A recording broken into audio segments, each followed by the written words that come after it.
crowds like, on the drunks like, on the block like, we rock like.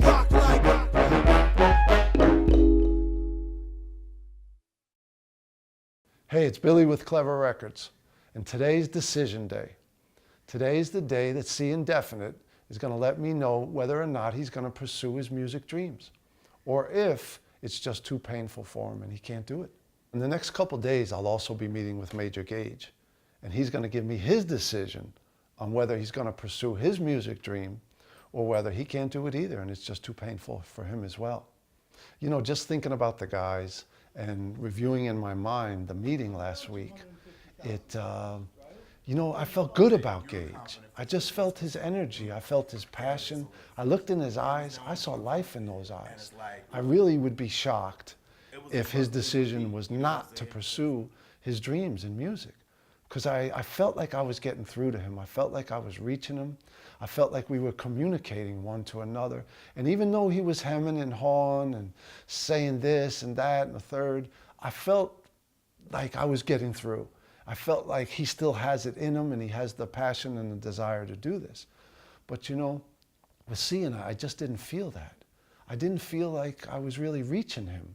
I don't know what his decision is going to be. I honestly don't know what he's coming here to tell me today.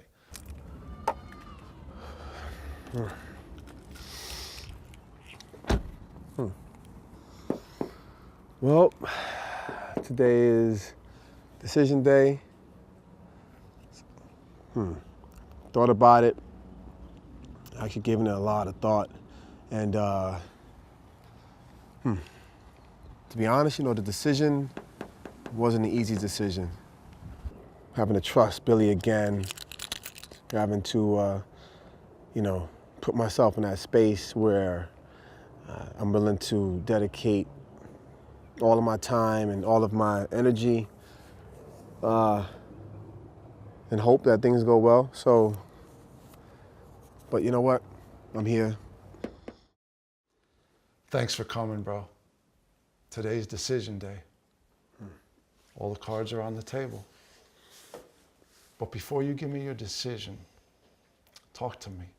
Tell me what's in your heart, man. I don't know, B.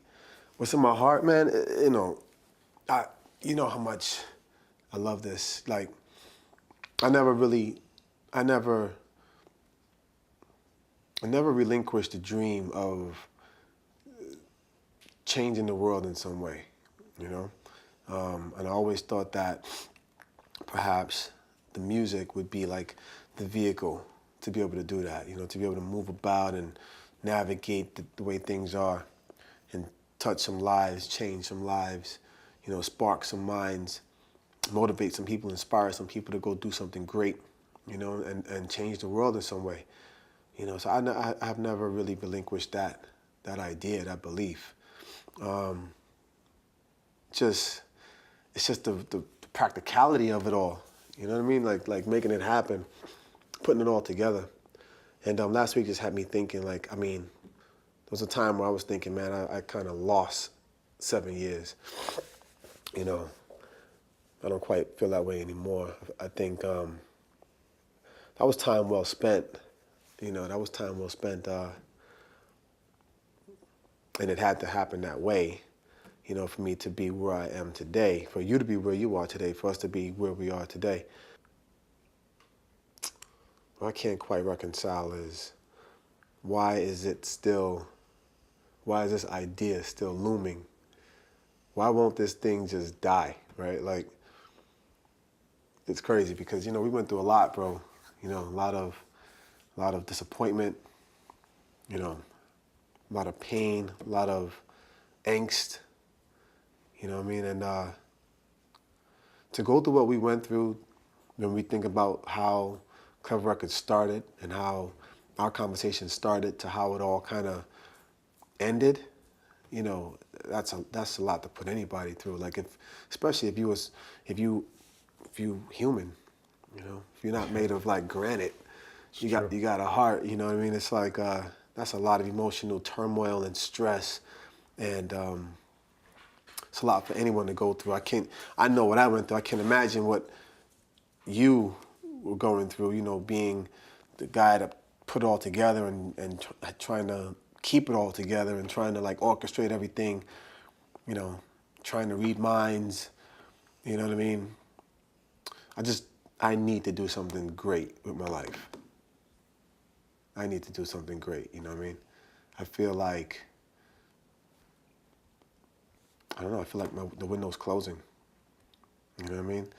I feel blessed and still like gracious because again, here we are talking about it years later. You know what I mean? I'm still around healthy, you still around healthy. You know, it didn't have to be this way. You know, we don't control everything. And so somebody upstairs is looking out for us. And so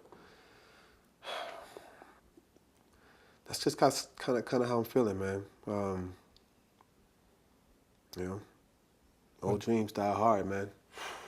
You know? You tell him, I'm with you, brother. Yeah. I'm with you. It does my heart. I remember, do you remember what you said during the sizzle reel? Because I announced during the sizzle reel that I made the pledge. I made the pledge that was success or death, remember? Mm-hmm. Absolutely. But you said something in the sizzle reel also, right? Which came to mind while you were speaking. Mm-hmm. You said, I believe in the destiny of this label. Yeah. I still believe that. I know you believe that. Look, I know this is destiny for you. There's no doubt in my mind. I know you're going to change the world musically. I believe that. I believe that then, and I believe that now. Mm-hmm. Brother, I'm so glad you're coming back, that you're beginning to dream again.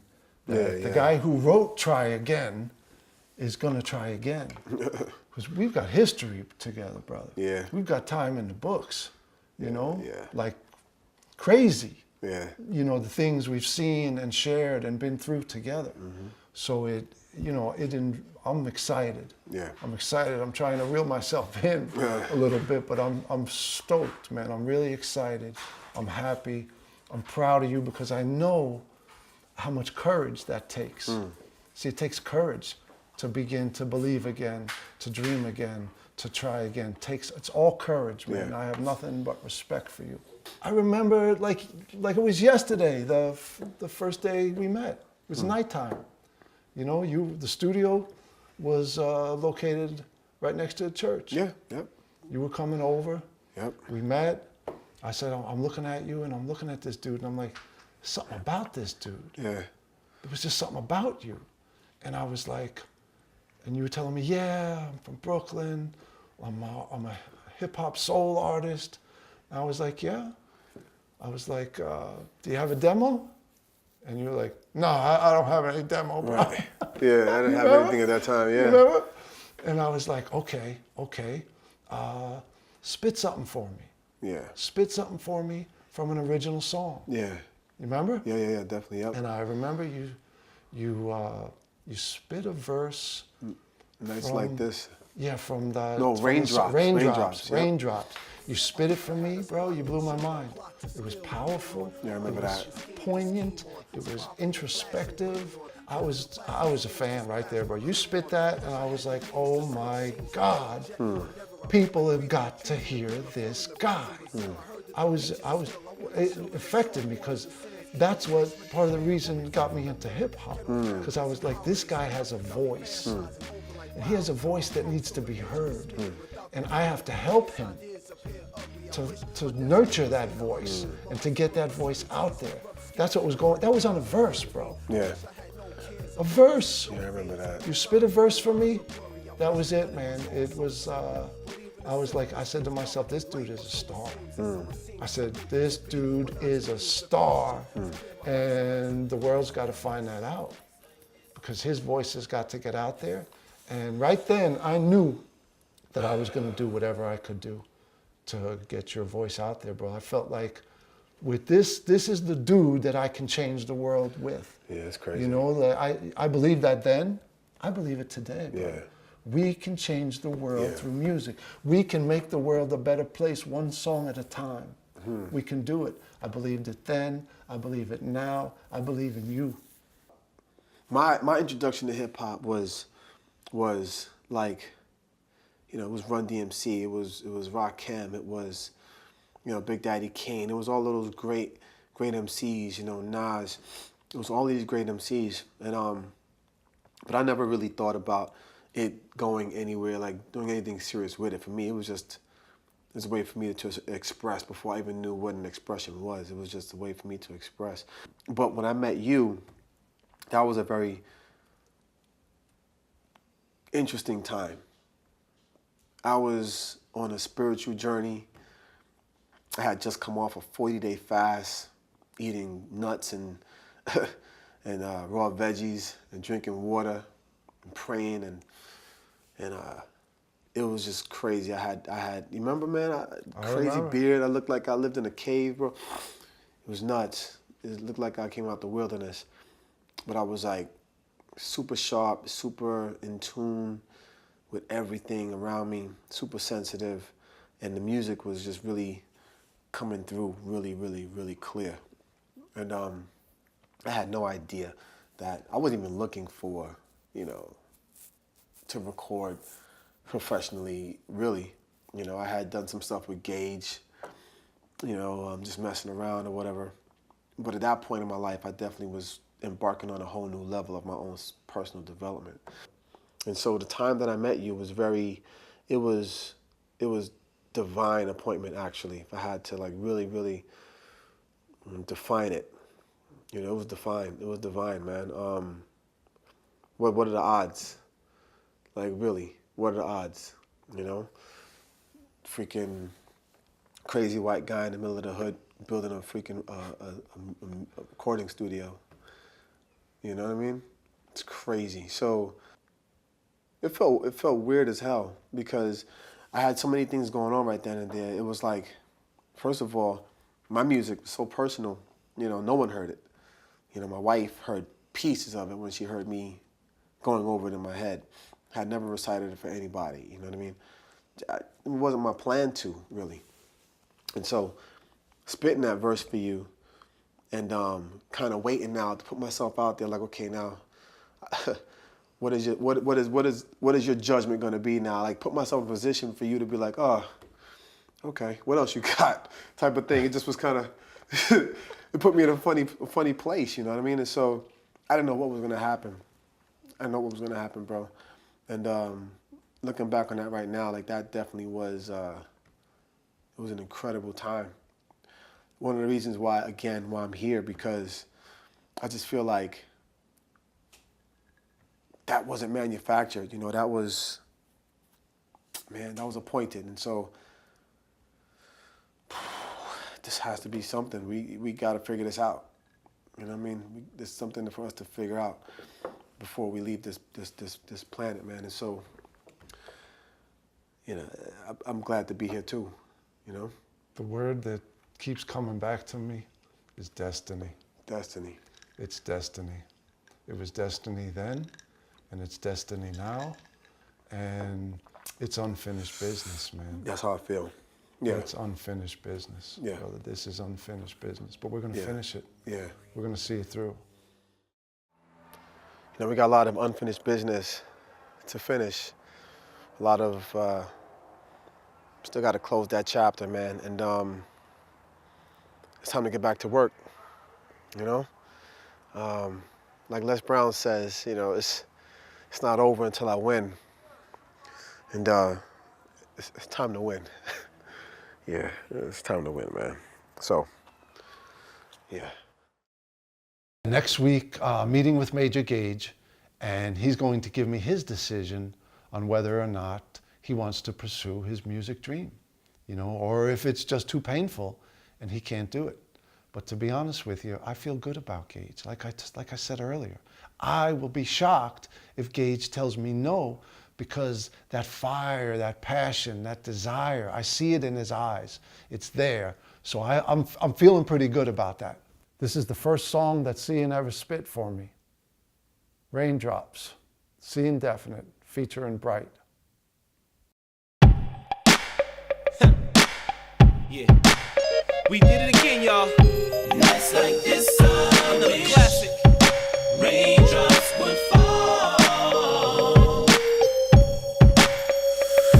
nights like this, I wish I had a spot to chill, a plot to skill and lean on, or money getting schemed to scheme on, some property to flash some green on, cribs and plasma screens to splash my cream on. I wish I had the means to switch scenes at will, jetting whenever I feel like breathing, the trees in the grill, I'm feeling the breeze in Brazil. I heard that the beaches is ill, I wanna chill in the salt waters and sands, eating fish with the fan, worry free from the man, ghetto fabulous and holiday style, got me fantasizing open like wow, but yo I'm broke so the picture is smeared, without the money the prettiest ideas appear ugly. I wish my destiny was here to hug me, my life's full of uncertainties, corrupt schemes, perverted dreams that burden me. I wish I had no cares or worries, no fears and no times when the lines were blurry. I wish that it was all so simple, but even the simplest things complicate life, or so it seems, and so it seems to me. To be or not to be is the question. It's clear my life's a lesson on nights like this. Nights like this, I wish raindrops would fall.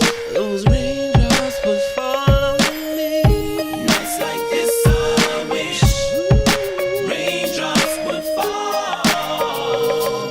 Can somebody help me sing? On nights like this, I wish I had a pops that I could build with and bless me with a gem on some realness, on some soldier to soldier in the field tip, nothing between us besides some herbal tea steeping straight from the earth's greenest. We could cipher about life and all its treasuries, the way things are now and the way they used to be in the 70s, smiling through the dark times, divine light would shine through, even dropping tears when the times do. It's all good, cause that's quality time. Ain't nothing wrong with son and dad getting along. A strong bond is something that every little kid lives for, something I would die for if I didn't have kids to stay alive for. So I strive more to show mine what mine couldn't show me. There's pride in knowing my kids know me, but still at times your brother feel lonely. Still, I wish I knew the man, and that's real on nights like this. Nights like this, I wish raindrops would fall.